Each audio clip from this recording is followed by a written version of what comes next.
Video ശ്രദ്ധിക്കുന്ന സൗരന്മാർക്ക് കർത്താവായ യേശുക്രിസ്തുവിൻ്റെ നാമത്തിൽ ഞാൻ സ്നേഹവന്ദനം പറയുകയാണ്.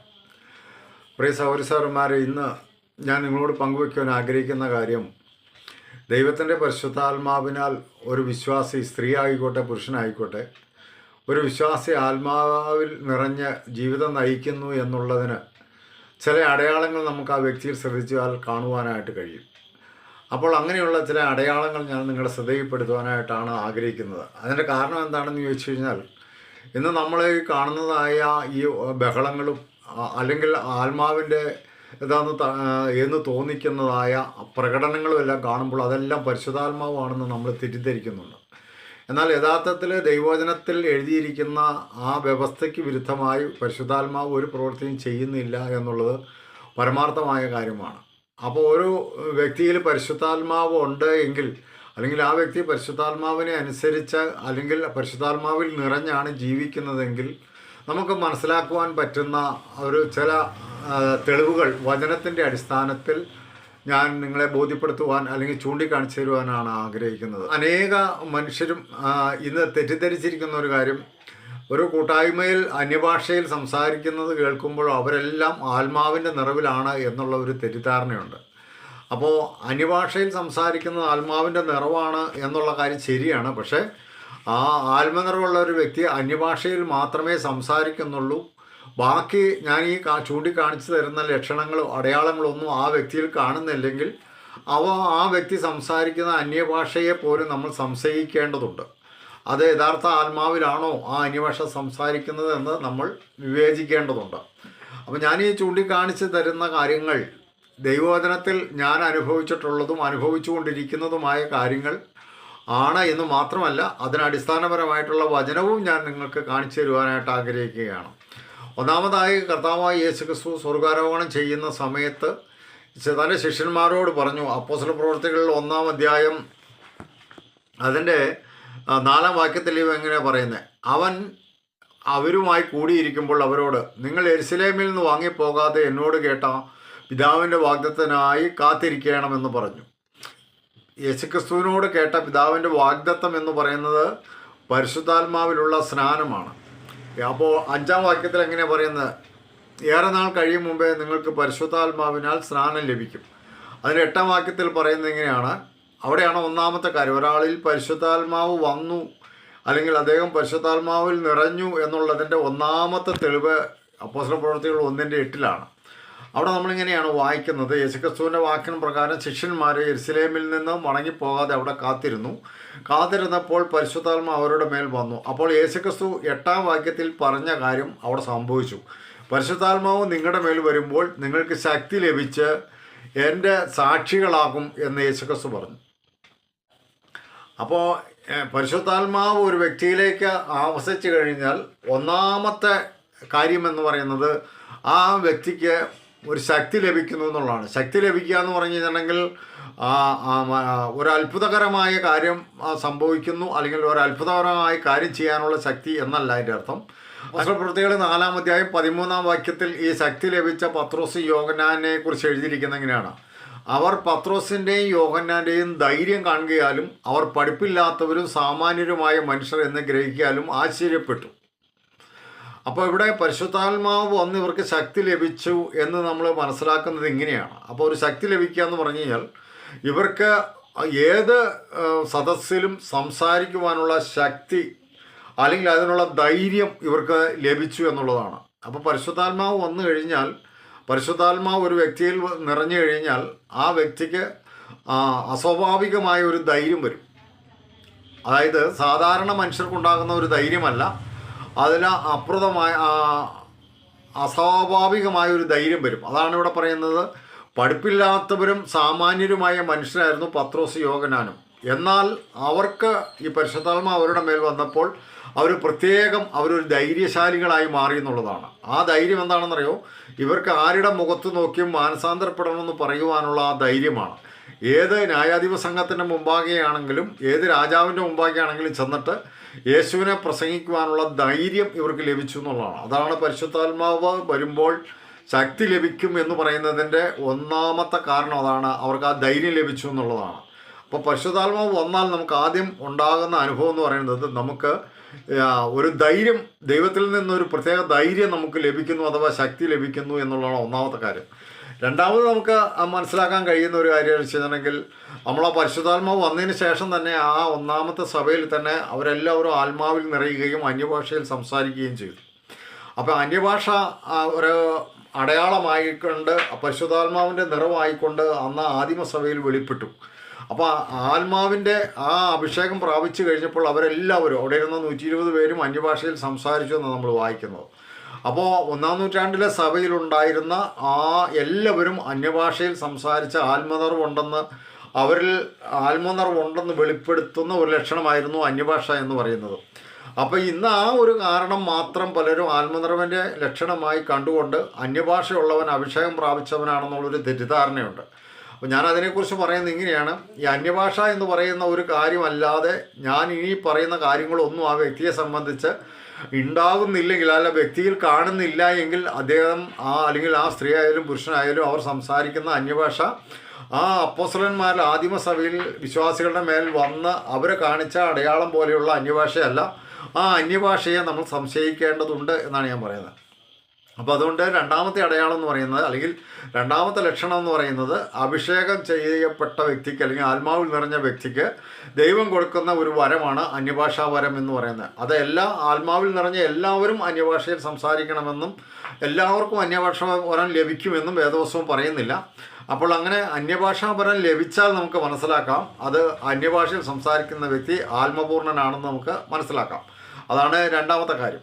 മൂന്നാമത് നമുക്ക് മനസ്സിലാക്കാൻ കഴിയുന്ന ഒരു കാര്യം, ഈ റോമാലേഖനം 5-ാം അധ്യായം അതിൻ്റെ 5-ാം വാക്യത്തിൽ നമ്മളിങ്ങനെ പ്രത്യേകം വായിക്കുന്നുണ്ട്: ദൈവത്തിൻ്റെ സ്നേഹം നമുക്ക് നൽകപ്പെട്ട പരിശുദ്ധാത്മാവിനാൽ നമ്മുടെ ഹൃദയങ്ങളിൽ പകർന്നിരിക്കുന്നുവല്ലോ എന്നാണ് പറയുന്നത്.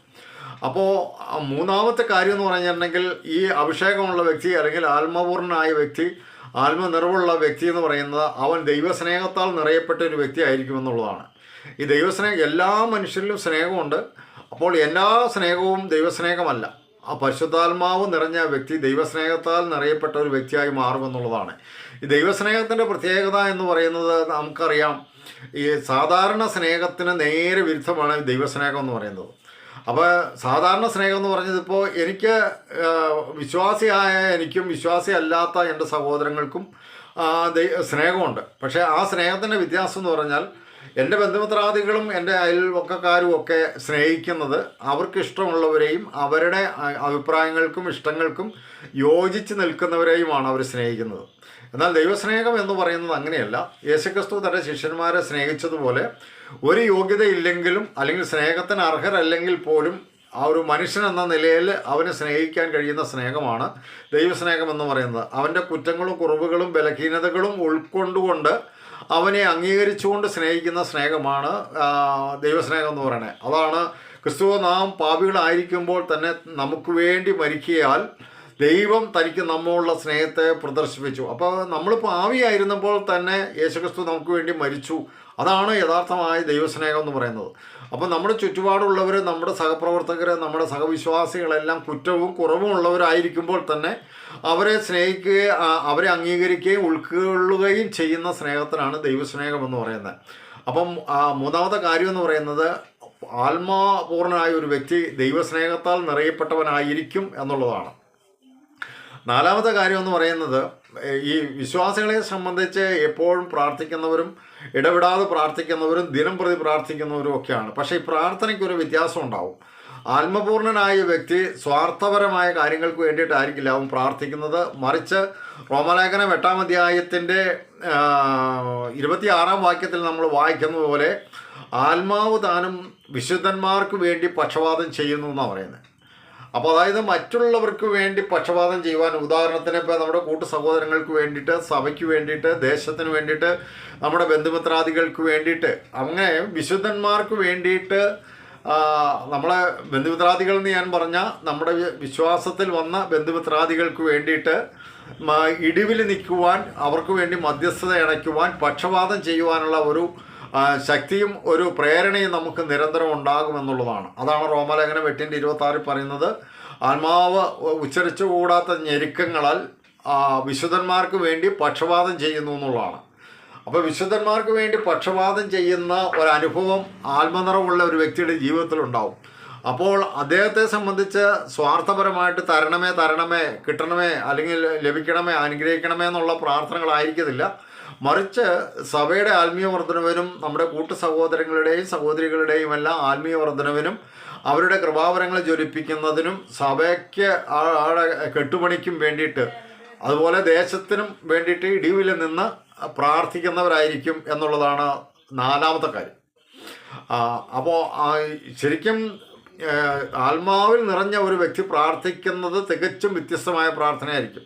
അവൻ ജഡീകമായ ശാരീരികമായ ആവശ്യങ്ങൾക്ക് വേണ്ടിയിട്ടായിരിക്കത്തില്ല പ്രാർത്ഥിക്കുന്ന. അവൻ്റെ പ്രാർത്ഥനകളെല്ലാം ആത്മീയമായ കാര്യങ്ങൾക്ക് വേണ്ടിയിട്ടും ആത്മാവിൻ്റെ നിറവോട് കൂടിയതും ആയ പ്രാർത്ഥനയായിരിക്കും. അതാണ് നാലാമത്തെ കാര്യം.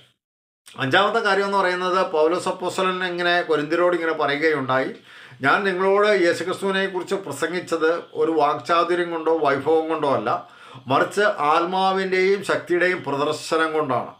അപ്പോൾ യേശുക്രിസ്തുവിനെ പ്രസംഗിക്കുവാനുള്ള ഒരു ത്വര അല്ലെങ്കിൽ ഒരു ഉത്സാഹം ഈ പരിശുദ്ധാത്മാവ് ആ വ്യക്തിയിൽ തരുമെന്നുള്ളതാണ്. അപ്പോൾ പരിശുദ്ധാത്മാവിൻ്റെ ശക്തി കൂടാതെ നമ്മൾ ആ ഒന്നാം വാക്യത്തിൽ തന്നെ വായിച്ചതുപോലെ ആ പത്രോസിൻ്റെയും യോഹന്നാൻ്റെയും ധൈര്യം കാണുകയാലും എന്ന് പറഞ്ഞതുപോലെ പൗലോസ് അപ്പോസ്തലൻ പറയുന്നത്, ഞാൻ നിങ്ങളോട് സംസാരിച്ച വചനം അല്ലെങ്കിൽ ഞാൻ നിങ്ങളോട് സംസാരിച്ച സുവിശേഷം ആത്മാവിൻ്റെ ഒരു പ്രദർശനമായിരുന്നു എന്നാണ് പറയുന്നത്. അപ്പോൾ പരിശുദ്ധാത്മാവിൻ്റെ നിറവില്ലാത്ത ഒരു വ്യക്തിക്ക് സുവിശേഷം പറയുവാനായിട്ട് കഴിയത്തില്ല എന്നുള്ളതാണ്. അപ്പോൾ ഒരു വ്യക്തിക്ക് യേശുക്രിസ്തുവിനെ കുറിച്ച് സംസാരിക്കുവാനുള്ള ഒരു ആവേശം ആ വ്യക്തിയിലുണ്ടെങ്കിൽ നമുക്ക് മനസ്സിലാക്കാം ആ വ്യക്തി ആത്മാവിൽ അഭിഷേകമുള്ളൊരു വ്യക്തിയാണ് അല്ലെങ്കിൽ ആത്മപൂർണനാണ് എന്ന് നമുക്ക് മനസ്സിലാക്കുവാനായിട്ട് കഴിയും. അതാണ് അഞ്ചാമത്തെ കാര്യം എന്ന് പറയുന്നത്. ആറാമത്തെ കാര്യം എന്ന് പറയുന്നത് നാം മനസ്സിലാക്കേണ്ടത് എന്താണെന്ന് വെച്ച് കഴിഞ്ഞിട്ടുണ്ടെങ്കിൽ എഫേസ്യ ലേഖനം 4-ാം അധ്യായത്തിൻ്റെ 3-ാം വാക്യത്തിൽ നമ്മളിങ്ങനെയാണ് വായിക്കുന്നത്, ആത്മാവിൻ്റെ ഐക്യത അല്ലെങ്കിൽ ആത്മാവിൻ്റെ കൂട്ടായ്മ എന്ന് പറയും. ഇപ്പോൾ ആശീർവാദം പറയുമ്പോൾ നമ്മളിങ്ങനെ പറയാറുണ്ട്, ദൈവത്തിൻ്റെ സ്നേഹവും പരിശുദ്ധാത്മാവിൻ്റെ കൂട്ടായ്മയും യേശുക്രിസ്തുവിൻ്റെ കൃപയും. അപ്പോൾ കൂട്ടായ്മ പരിശുദ്ധാത്മാവിൽ ലഭിക്കുന്ന കാര്യമാണ്, അതല്ലെങ്കിൽ ഐക്യത പരിശുദ്ധാത്മാവിൽ ലഭിക്കുന്ന കാര്യമാണെന്നുള്ളതാണ്. അപ്പോൾ ആത്മാവിൻ്റെ ഐക്യത സമാധാന ബന്ധത്തിൽ കാപ്പാൻ ശ്രമിക്കണം എന്നാണ്. അതായത് ആത്മാവിനൊരു ഐക്യതയുണ്ട്. ഇപ്പോൾ രണ്ട് വ്യക്തികളെ സംബന്ധിച്ച് ഇപ്പോൾ ഞാൻ ഒരു വിശ്വാസിയാണ്, എൻ്റെ വീഡിയോ ശ്രദ്ധിക്കുന്ന നിങ്ങൾ ഒരു വിശ്വാസിയാണ്, നമ്മൾ രണ്ടുപേരിലും പരിശുദ്ധാത്മാവുണ്ട്. ആ പരിശുദ്ധാത്മാവുള്ള രണ്ട് വ്യക്തികൾ തമ്മിലൊരു ഐക്യതയുണ്ട്. അതാണ് ആത്മാവിൻ്റെ ഐക്യത എന്ന് പറയുന്നത്. അഭിപ്രായങ്ങളിലുള്ള ഐക്യതയല്ല, അല്ലെങ്കിൽ നമ്മുടെ താല്പര്യങ്ങളിൽ നമ്മുടെ ഭക്ഷണ കാര്യങ്ങളിലുള്ള ഐക്യതയല്ല, നമ്മുടെ വസ്ത്രധാരണത്തിലുള്ള ഐക്യതയല്ല, നമ്മുടെ കൂട്ടായ്മയിലുള്ള ഐക്യതയല്ല, നമ്മുടെ ഉപദേശത്തിലുള്ള ഐക്യതയല്ല. ഈ ആത്മാവിൻ്റേതായ ഒരു ഐക്യതയുണ്ട്. ആ ഐക്യത പരിശുദ്ധാത്മാവിൽ മാത്രം ലഭിക്കുന്ന ഒരു ഐക്യതയാണ്. അപ്പോൾ പരിശുദ്ധാത്മാവ് ഉള്ള ഒരു വ്യക്തിക്ക് ഏത് അഭിപ്രായ വ്യത്യാസമുള്ള വ്യക്തിയോടും ഐക്യപ്പെട്ട് ഇരിക്കുവാൻ കഴിയുമെന്നുള്ളതാണ്. അഭിപ്രായ വ്യത്യാസത്തിൻ്റെ പേരിലോ വസ്ത്രത്തിൻ്റെ പേരിലോ ആഭരണത്തിൻ്റെ പേരിലോ ഒന്നും ആരും തന്നെ വിഘടിച്ചു പോകാതെ ഐക്യതയിൽ ഒന്നായി നിൽക്കുവാൻ കഴിയുമെന്നുള്ളതാണ് ഈ അഭിഷേകം പ്രാപിച്ചവർ തമ്മിലുള്ള ആ ഐക്യത. അങ്ങനെ ഒരു ഐക്യത അവരിൽ നിലനിൽക്കും എന്നുള്ളതാണ് പരിശുദ്ധാത്മാവിൻ്റെ ആറാമത്തെ കാര്യം. അപ്പോൾ ഏഴാമത്തെ കാര്യം എന്ന് പറയുന്നത് റോമലേഖനം നമ്മൾ വായിക്കുന്നുണ്ട്. റോമലേഖനം 2-ാം അധ്യായത്തിൻ്റെ 12-ാം വാക്യത്തിൽ പറയുന്നുണ്ട്, ദൈവം തന്നെ സ്നേഹിക്കുന്നവർക്ക് ഒരുക്കിയിട്ടുള്ളത് ഒരു കണ്ണ് കണ്ടിട്ടില്ല, ഒരു ചെവി കേട്ടിട്ടില്ല, ഒരു മനുഷ്യൻ്റെയും ഹൃദയത്തിൽ തോന്നിയിട്ടുമില്ല. ഈ വചനം പലരും അങ്ങനെ പറഞ്ഞങ്ങ് അവസാനിപ്പിക്കാറേ ഉള്ളൂ. എന്നാൽ അതിന് ശേഷമുള്ള വാക്യം പറയുന്നത് ഇങ്ങനെയാണ്, എന്നാൽ ദൈവം തൻ്റെ ആത്മാവിനാൽ നമുക്കത് വെളിപ്പെടുത്തിയിരിക്കുന്നു എന്നാണ്. കൊരിന്ത്യർ 2:12 അത് പ്രത്യേകം പറയുന്നുണ്ട്, ദൈവം നമുക്ക് നൽകിയത് അറിയുവാനായി നമുക്ക് ലോകത്തിൻ്റെ ആത്മാവിനെ അല്ല ദൈവത്തിൻ്റെ ആത്മാവിനെ നമുക്ക് നൽകിയിരിക്കുന്നു എന്നാണ് പറയുന്നത്. അപ്പോൾ ആറാമത്തെ കാര്യം എന്ന് പറയുന്നത് നമുക്കൊരു ദൈവികമായ വെളിപ്പാടുകൾ നമുക്കുണ്ടാകുമെന്നുള്ളതാണ്. ദൈവത്തെ സ്നേഹിക്കുന്നവർക്ക് ദൈവം ഒരുക്കിയിരിക്കുന്ന കാര്യങ്ങളെ ഹൃദയദൃഷ്ടി കൊണ്ട് കാണുവാൻ അല്ലെങ്കിൽ വെളിപ്പാടിൽ കാണുവാൻ തക്കവണ്ണം നമുക്ക് ദൈവം ആത്മാവിൽ ഒരു വെളിപ്പാട് നൽകുമെന്നുള്ളതാണ്. അപ്പോൾ ആത്മാവിൻ്റെ വെളിപ്പാട് ഉള്ള ഒരു വ്യക്തിക്കറിയാം അവൻ ദൈവത്തെ സ്നേഹിക്കുന്നവനെ ദൈവം ഒരുക്കിയിട്ടുള്ളത് എന്താണ് എന്നുള്ള കാര്യം. അപ്പോൾ ആ വെളിപ്പാട് നമുക്ക് തരുന്നത് ആ ദൈവത്തിൽ നിന്നുള്ളത്, ദൈവം നമുക്ക് നൽകിയത് അറിയുവാനായി നാം ദൈവത്തിൽ നിന്നുള്ള ആത്മാവിനെ എത്രയും പ്രാപിച്ചതെന്നാണ് 1 കൊരിന്ത്യർ 2:12 നമ്മൾ വായിക്കുന്നത്. അപ്പോൾ ദൈവത്തിൻ്റെ ആത്മാവ് ഉണ്ട് എന്നുള്ള ദൈവത്തിൻ്റെ ആത്മാവ് നിറഞ്ഞൊരു വ്യക്തി എന്ന നിലയിൽ അദ്ദേഹത്തിന് ദൈവികമായ വെളിപ്പാടും ആ ദൈവികമായ ദർശനവും അദ്ദേഹം നിരന്തരം പ്രാപിക്കുകയും ആ വെളിപ്പാടനുസരിച്ച് അദ്ദേഹം ജീവിതത്തെ ക്രമപ്പെടുത്തുകയും ചെയ്യും എന്നുള്ളതാണ്. അതാണ് ഏഴാമത്തെ കാര്യം. അപ്പോൾ എട്ടാമത്തെ ലക്ഷണം ഞാൻ നിങ്ങളെ ചൂണ്ടിക്കാണിച്ചു തരാം. അത് യോഹന്നാൻ്റെ 1-ാം ലേഖനം 2-ാം അധ്യായം 27-ാം വാക്യത്തിലാണ്. അവിടെ നമ്മൾ വായിക്കുന്നത് ഇങ്ങനെയാണ്: അവനാൽ പ്രാപിച്ച അഭിഷേകം നിങ്ങളിൽ ഇരിക്കിയാൽ ആരും ഉപദേശിക്കേണ്ട ആവശ്യമില്ല. നിങ്ങൾ പ്രാപിച്ചിരിക്കുന്ന അഭിഷേകം തന്നെ നിങ്ങളെ ഉപദേശിച്ച് തരികയാൽ നിങ്ങൾ ആ ഉപദേശത്തിൽ വസിപ്പിൻ എന്നാണ് പറയുന്നത്. അപ്പോൾ ദൈവത്തിൻ്റെ ആത്മാവിനാൽ നിറഞ്ഞ ഒരു വ്യക്തിയെ സംബന്ധിച്ച് യോഹന്നാൻ അപ്പോസ്തലൻ പറയുന്നതിൻ്റെ അടിസ്ഥാനത്തിൽ അവനെ ആരും പ്രത്യേകിച്ച് ഉപദേശിച്ച് വഴി നടത്തേണ്ട കാര്യമില്ല. ഞാൻ പറഞ്ഞത് അദ്ദേഹം ഒരു ചർച്ചിലെ വിശ്വാസിയാണെങ്കിൽ, അല്ലെങ്കിൽ ആ സ്ത്രീ ചർച്ചിലെ വിശ്വാസിയാണെങ്കിൽ അവിടെ പോയിരുന്ന പാസ്റ്ററുടെ ഉപദേശം കേൾക്കണ്ട എന്നല്ല ഞാൻ പറഞ്ഞത്. അപ്പോൾ പരിശുദ്ധാത്മാവിൻ്റെ അഭിഷേകമുള്ള ഒരു വ്യക്തിയാണ് എങ്കിൽ ആ വ്യക്തിയെ ദൈവികമായ ആത്മാവ് തന്നെ അവനെ അല്ലെങ്കിൽ അവളെ ഉപദേശിച്ച് നടത്തും എന്നുള്ളതാണ് അനുഭവപരമായ കാര്യം. കാരണം യേശുക്രിസ്തു യോഹന്നാൻ 14:26 ഇങ്ങനെ പറഞ്ഞു: സത്യത്തിൻ്റെ ആത്മാവ് വരുമ്പോൾ അവൻ നിങ്ങളെ സകല സത്യത്തിലും വഴി നടത്തുകയും അവൻ നിങ്ങളെ ഉപദേശിക്കുകയും ഞാൻ നിങ്ങളോട് സംസാരിച്ചതൊക്കെയും നിങ്ങളെ ഓർമ്മപ്പെടുത്തുകയും ചെയ്യും. അപ്പോൾ പരിശുദ്ധാത്മാവ് എന്ന കാര്യസ്ഥൻ, അതായത് പരിശുദ്ധാത്മാവ് നമ്മിൽ വന്ന് നമ്മൾ ആത്മാവിൽ നിറഞ്ഞ ആത്മപൂർണനായ മനുഷ്യനെ ഉണ്ടാകുന്ന ഒരനുഭവമാണ് യേശുക്രിസ്തു പറഞ്ഞത്. പരിശുദ്ധാത്മാവ് എന്ന കാര്യസ്ഥൻ നിങ്ങൾക്ക് സകലതും ഉപദേശിച്ച് തരികയും ഞാൻ നിങ്ങളോട് കൽപ്പിച്ചതൊക്കെയും നിങ്ങളെ ഓർമ്മപ്പെടുത്തുകയും ചെയ്യും. അപ്പോൾ കർത്താവായ യേശുക്രിസ്തുവിൻ്റെ തിരുവചനങ്ങളെ ഓർമ്മപ്പെടുത്തിക്കൊണ്ട് ഉപദേശിച്ച് വഴി നടത്തുന്ന ഉപദേഷ്ടാവാണ് പരിശുദ്ധാത്മാവ് എന്ന് പറയുന്നത്. അപ്പോൾ പരിശുദ്ധാത്മാവ് അഭിഷേകമുള്ള ഒരു വ്യക്തിയെ സംബന്ധിച്ച് അദ്ദേഹത്തിന് പ്രത്യേകിച്ച് ആരുടെ ഒരു ഉപദേശം സ്വീകരിക്കണമെന്ന് നിർബന്ധമില്ല. അദ്ദേഹത്തെ ആത്മാവ് തന്നെ ഉപദേശിച്ച് വഴി നടത്തും എന്നുള്ളതാണ്. അതുകൊണ്ടാണ് റോമാലേഖനം 8-ാം അധ്യായത്തിൽ നമ്മൾ പറയുന്നത് ദൈവാത്മാവ് നടത്തുന്നവരേവരും ദൈവത്തിൻ്റെ മക്കളാണ്. അപ്പോൾ ദൈവത്തിൻ്റെ മക്കളെ ഉപദേശിച്ച് വഴി നടത്തുവാൻ ദൈവാത്മാവിൻ്റെ ഒരു അഭിഷേകം നമുക്ക് ദൈവം നൽകിയിട്ടുണ്ടെന്നുള്ളതാണ്. യോഹന്നാൻ 2:27 നമ്മൾ വായിക്കുന്നത് അവനാൽ പ്രാപിച്ച അഭിഷേകം നിങ്ങൾ വസിക്കുന്നു എന്നാണ്. അപ്പോൾ യേശുക്രിസ്തു നമ്മളെ അഭിഷേകം ചെയ്തിട്ടുണ്ട്. പരിശുദ്ധാത്മാവിനാൽ അഭിഷേകം ചെയ്തത് എന്തിനാണെന്നറിയോ? ദൈവത്തിൻ്റെ മക്കളാകുന്ന നമ്മൾ ദൈവത്തിൻ്റെ പാതയിലൂടെ സഞ്ചരിക്കേണ്ടതിന്, ദൈവ വഴികളിലൂടെ നടക്കേണ്ടതിന് നമ്മെ ഉപദേശിച്ച് വഴി നടത്തുവാൻ തരുന്ന ദൈവത്തിൻ്റെ അഭിഷേകമാണ് ദൈവത്തിൻ്റെ പരിശുദ്ധാത്മാവ് എന്ന് പറയുന്നത്. അപ്പോൾ ആ പരിശുദ്ധാത്മാവിൽ നിറഞ്ഞ പരിശുദ്ധാത്മപൂർണനായ ഒരു വ്യക്തിയെക്കുറിച്ചുള്ള ചില അടയാളങ്ങളാണ് ഞാൻ നിങ്ങളെ ചൂണ്ടിക്കാണിച്ചു തന്നത്. ഇതൊക്കെ ഞാൻ അനുഭവിക്കുന്ന കാര്യങ്ങളും ഞാൻ ചെയ്യുന്ന കാര്യങ്ങളുമാണ്. അപ്പോൾ തന്നെ അതിന് അടിസ്ഥാനപരമായിട്ടുള്ള വചനങ്ങളും ഞാൻ നിങ്ങളെ ശ്രദ്ധയിൽപ്പെടുത്തുവാനായിട്ട് ഇടയായി. അപ്പോൾ ഈ പറഞ്ഞ ഈ അന്യഭാഷ എന്ന് പറയുന്ന ഒരു വരം മാത്രം പ്രദർശിപ്പിക്കുന്ന വ്യക്തിയും ഈ ബാക്കിയുള്ള 7 കാര്യങ്ങൾ അവരിൽ കാണുന്നില്ലെങ്കിൽ ആ അന്യഭാഷാ വരം എന്ന് പറയുന്നത് നമുക്ക് വിശ്വാസയോഗ്യമല്ല. തിരുവചനത്തിൻ്റെ വെളിച്ചത്തിൽ അത് വിശ്വാസയോഗ്യമല്ല. എന്നാൽ ഞാൻ ഈ ചൂണ്ടിക്കാണിച്ചു തന്ന വചനത്തിൻ്റെ അടിസ്ഥാനത്തിലുള്ള ഈ 8 ലക്ഷണങ്ങൾ ഒരു വ്യക്തിയിലുണ്ടെങ്കിൽ നമുക്ക് മനസ്സിലാക്കാം ആ വ്യക്തി പരിശുദ്ധാത്മ പൂർണ്ണനാണ്, അല്ലെങ്കിൽ ആ വ്യക്തി പരിശുദ്ധാത്മാ അഭിഷേകത്താൽ ഉള്ള വ്യക്തിയാണ്, അല്ലെങ്കിൽ പരിശുദ്ധാത്മാ നിറവുള്ള ഒരു വ്യക്തിയാണ്, പരിശുദ്ധാത്മാവിനാൽ നടത്തപ്പെടുന്ന ഒരു വ്യക്തിയാണെന്ന് നമുക്ക് മനസ്സിലാക്കാനായിട്ട് കഴിയും. അപ്പോൾ അത് നിങ്ങൾക്ക് മനസ്സിലായി എന്നാണ് ഞാൻ വിചാരിക്കുന്നത്. ഞാൻ ആവർത്തിച്ച് ഒരു പ്രാവശ്യം കൂടി പറയാം. ഒന്ന്, പരിശുദ്ധാത്മാ വരുമ്പോൾ നമുക്ക് പ്രത്യേകമായ ഒരു ധൈര്യം ലഭിക്കുമെന്നുള്ളതാണ്. 2, അന്യഭാഷാ വരം എന്ന ഒരു വരം നമുക്ക് ലഭിക്കും എന്നുള്ളതാണ്. 3-ാമത്തെ കാര്യം, നമുക്ക് ദൈവത്തിൻ്റെ സ്നേഹം കൊണ്ട് നമ്മുടെ ഹൃദയം നിറയുമെന്നുള്ളതാണ്. 4-ാമത്തെ കാര്യം, നാം നമ്മുടെ സ്വാർത്ഥ താല്പര്യങ്ങൾക്കുള്ള പ്രാർത്ഥനയേക്കാൾ ഉപരി മറ്റുള്ളവർക്ക് വേണ്ടി നമ്മൾ പക്ഷപാതം ചെയ്യും എന്നുള്ളതാണ്. 5-ാമത്തെ കാര്യം, നാം യേശുക്രിസ്തുവിനെ സാക്ഷിക്കുവാനായിട്ടുള്ള ഒരു പ്രചോദനം അഥവാ ഒരു ഉത്സാഹം നമ്മുടെ ജീവിതത്തിൽ ഉണ്ടാകുമെന്നുള്ളതാണ്. അതായത് ഒരു അവസരം കിട്ടിക്കഴിഞ്ഞാൽ നമ്മൾ യേശുക്രിസ്തുവിനെ കുറിച്ച് പറഞ്ഞിരിക്കും. അതാണ് 5-ാമത്തെ കാര്യം. 6-ാമത്തെ കാര്യം എന്ന് പറയുന്നത്, നമുക്ക് ദൈവം തരുന്ന ദൈവം തന്നെ സ്നേഹിക്കുന്നവർക്ക് വേണ്ടി നൽകിയിരിക്കുന്ന, അല്ലെങ്കിൽ ദൈവം നമുക്ക് നൽകിയിരിക്കുന്ന കാര്യങ്ങളെ അറിയുവാൻ തക്കവണ്ണം ദൈവത്തിൻ്റെ ആത്മാവ് നമുക്ക് ചില വെളിപ്പാടുകളെ തരുന്നു എന്നുള്ളതാണ്. അതാണ് 6-ാമത്തെ കാര്യം എന്ന് പറയുന്നത്. അപ്പോൾ 7-ാമത്തെ കാര്യം എന്ന് പറയുന്നത്, ആത്മാവിന് ഒരു ഐക്യതയുണ്ട്. അതായത് 2 വ്യക്തികളിൽ പരിശുദ്ധാത്മാവുണ്ടെങ്കിൽ ആ വ്യക്തികളുടെ പുറമേയുള്ള അഭിപ്രായ വ്യത്യാസങ്ങളൊന്നും നോക്കാതെ ആ ആത്മാവിൽ അവർ ഒന്നായിരിക്കുന്നു എന്നുള്ള ആ ഐക്യത പരിശുദ്ധാത്മാവിൽ നമുക്ക് ഉണ്ടായിരിക്കും എന്നുള്ളതാണ് അതിൻ്റെ 7ാമത്തെ കാര്യം. 8ാമത്തെ കാര്യം, ദൈവത്തിൻ്റെ മക്കളാവുന്ന നമ്മളെ ഉപദേശിച്ച് വഴി നടത്തുവാൻ വേണ്ടിയിട്ടാണ് ദൈവം പരിശുദ്ധാത്മാവിൽ നമ്മളെ അഭിഷേകം ചെയ്തിരിക്കുന്നതെന്നും അവനാൽ പ്രാപിച്ച അഭിഷേകം നമ്മിൽ ഉള്ളത് കൊണ്ട് നമ്മളെ ആരും ഉപദേശിക്കേണ്ട കാര്യമില്ല എന്നും ആ അഭിഷേകം തന്നെ നമ്മൾ ഉപദേശിച്ച് നടത്തുന്നത് കൊണ്ട് നമുക്ക് തെറ്റുകൂടാതെ വണ്ണം ദൈവ പദ്ധതി അനുസരിച്ച് ദൈവമാർഗത്തിലൂടെ നമുക്ക് നടക്കാൻ കഴിയുമെന്നും ഉള്ളതാണ്. അങ്ങനെ 8 കാര്യങ്ങൾ നമുക്ക് ഒരു ആത്മപൂർണ്ണനായ വ്യക്തിയിൽ നമുക്ക് കാണുവാനായിട്ട് കഴിയും. അപ്പോൾ ഈ 8 കാര്യങ്ങളും ഉള്ള ഒരു വ്യക്തിയെ നമുക്ക് മനസ്സിലാക്കാൻ പറ്റും.